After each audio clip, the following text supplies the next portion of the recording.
Hello বন্ধুরা, শিখা spicy cooking চ্যানেলে আপনাদের সকল বন্ধুদের স্বাগত জানাই। বন্ধুরা, আমি অসময়ে নিয়ে চলে এসেছি নলেন গুড়ের পায়েস রেসিপি। এই পায়েস রেসিপিটি একটু অন্যভাবে বানাবো। বন্ধুরা, আপনারা কি কেউ শুনেছেন যে পায়েস ফোড়ন দিয়ে রান্না করা হয়? তো আমি কিন্তু আজকে ফোড়ন দিয়ে পায়েস রেসিপিটি বানাবো। খেতেও কিন্তু অসাধারণ টেস্ট হয়েছিল। তো যেই পাত্রে পায়েস বানাবো সেই পাত্রে দিয়ে দিলাম কিছুটা ঘি। তবে পাত্রটা একটু বেশি গরম হয়ে গেছে, এবার গ্যাসের ফ্লেমটিকে কমিয়ে নেব। তো ঘিটাও কিন্তু বেশ সুন্দর গরম হয়েছে। এতে দিয়ে দিলাম 3খানা এলাচ। এলাচগুলো একটু ফাটিয়ে দিয়েছি। এবার দিয়ে দিলাম কাজু বাদাম। এই কাজুগুলো কিন্তু আমি 10 মিনিট ভিজিয়ে রেখেছিলাম, তারপরে ধুয়ে নিয়ে দিয়ে দিলাম। এবার কাজুটাকে হালকা আঁচে ভেজে নিতে হবে। বন্ধুরা, এই কাজু বাদামগুলো কিন্তু বেশি ভাজা যাবে না, হালকা আঁচে এরকম করেই ভেজে নিয়ে এবার দিয়ে দেবো গোবিন্দভোগ আতপ চাল। আর গোবিন্দভোগ আতপ চালটা কিন্তু আমি 15 মিনিটের মতো ভিজিয়ে রেখেছিলাম। ভিজিয়ে রেখে জলটাকে ঝরিয়ে নিয়েছি, তারপর আমি দিয়ে দিলাম। এবার কাজু বাদাম আর এই চালটা ঘিয়ের সাথে ভালো করে ভেজে নেব। চালটা দেওয়ার পর চালটা কিন্তু অনবরত নেড়ে যেতে হবে বন্ধুরা। যেহেতু স্টিলের জিনিসে আমি বানাচ্ছি, তো একটু বেশি করেই নাড়তে হবে। তো নেড়ে চেড়ে দেখুন ভেজে নিলাম। আর ভাজার পরে কালারটা ঠিক কীরকম এসেছে আমি দেখিয়ে দিচ্ছি। দেখুন একটু লালচে লালচে হয়ে গেছে, তবে বেশিও না কিন্তু। এই অবস্থাতে এখন গরম দুধ ঢেলে দেব। দুধটা আমি আগে থেকে জাল করে রেখেছিলাম, এবার দুধটা যতটুকু লাগে সেই পরিমাণে আমি ঢেলে দেব। আর বন্ধুরা, আমি অসময়ে পায়েসের কথা বললাম এই কারণেই, এই সময়টা কিন্তু বেশি নলেন গুড় পাওয়া যায় না। তো আমি স্টোর করে রেখেছিলাম, সেই গুড়টা দিয়েই বানাবো। তো বন্ধুরা, পরিমাণ মতো দুধ দিয়ে দিলাম। এবার ভালো করে হাতা দিয়ে নেড়ে চেড়ে দেবো।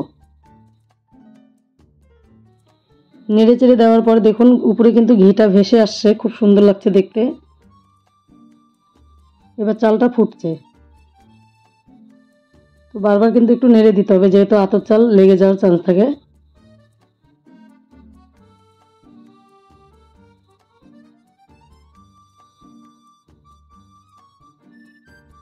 দুধটাকে ভালো করে জাল করে চালটাকে ফুটিয়ে নিয়ে আমি ফিরে আসছি।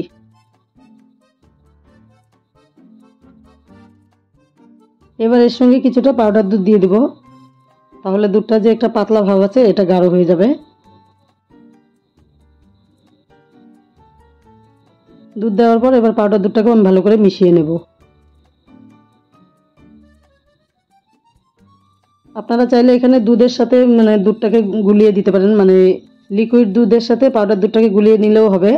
তা আমি এখানে ঢেলে দিলাম, এভাবেই আমি মিশিয়ে নেব। দেখুন ঘনত্বটা কিন্তু অনেকটা বেড়ে যাচ্ছে, আরও বাড়বে। নাড়াচাড়া করতে করতে অনেকটাই ঘন হয়ে গেছে।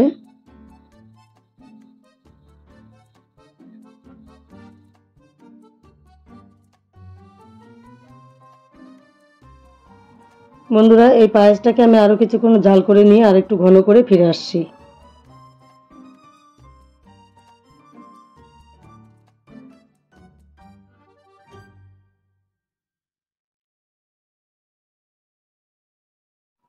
তো দেখতেই পাচ্ছেন বন্ধুরা, ঘনত্বটা কিন্তু অনেকটাই বেড়ে গেছে।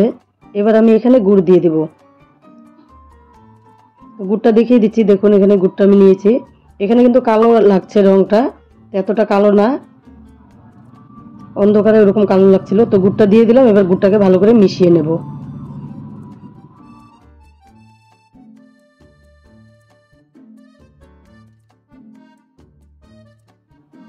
আরেকটি কথা বন্ধুরা, আমি কিন্তু গ্যাসটি অফ করে দিয়ে তারপরে গুড়টা দিলাম। এবার আমি ভালো করে মিশিয়ে নিচ্ছি। তো সুন্দর করে মিশিয়ে নেওয়া হয়ে গেছে। ভালো করে মিশিয়ে নেওয়ার পর আরও 1 মিনিটের মতো জাল করে নিয়ে তাহলেই আমার হয়ে যাবে।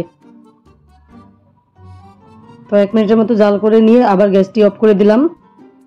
আর দেখুন উপর থেকে একটা সরের মতো পড়ে গেছে, বেশ সুন্দর। আরও যতটা ঠান্ডা হবে ততটা সর পড়বে, বেশ সুন্দর লাগবে। আর খেতেও কিন্তু অসাধারণ টেস্ট হয়। তো এবার কিন্তু আমার রেসিপিটি পুরোপুরি কমপ্লিট। এই রেসিপিটি দেখে আপনাদের কেমন লাগলো অবশ্যই কমেন্ট করে জানাবেন। নলেন গুড়ের পায়েস বা ক্ষীর যেটাই বলুন, খেতে দারুণ টেস্ট হয়। আপনারা কিন্তু যে কোনো পুজোর ভোগেও লাগাতে পারেন, ঘরেও খেতে পারেন। অবশ্যই কমেন্ট করে জানাবেন।